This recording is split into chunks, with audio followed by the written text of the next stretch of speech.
هاد المنافق هدايا في الاغنيه تاعو اللي سماها زعما خيبر، وحنا سميناها، اعتذر على المصطلح، خيخر، لانه مجرد خيخر. هذا كل ما في الامر. وكنا حذرنا سابقا من الحمله تاع التشهير اللي داروها له بما يسمى بالكلاش تاعو مع ديدين فلاش هذاك، وقلنا حذرنا باللي ما خفي اعظم.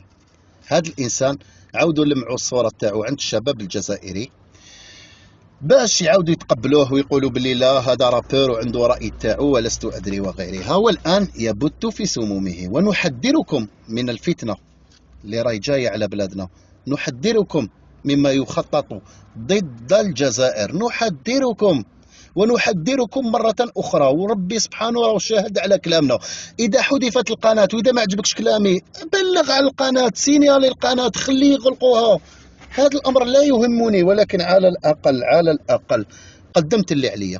نحذركم من الفتنة المقبلة. والآن بما أن العلماء يشتمون ويسمون بالمداخلة والمثبطين والمتخاذلين وعلماء السلطان وعباد ولي الأمر وغيرها من الكلام، لما تثار الفتنة المقبلة في الجزائر لما يجوا العلماء باش يحذروا لن يسمع إلى كلامهم ولن يلتفت إليهم. بعدها ستندمون على الشيء اللي راكم تقوموا به الآن. نحن لا نتمنى هذا، ربي شهد أننا لا نتمنى هذا، ولكننا نحذركم أنه لا ينتظرنا سوى الذبح.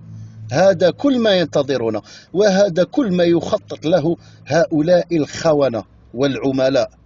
إذا الحذر كل حذر إخواني أخواتي.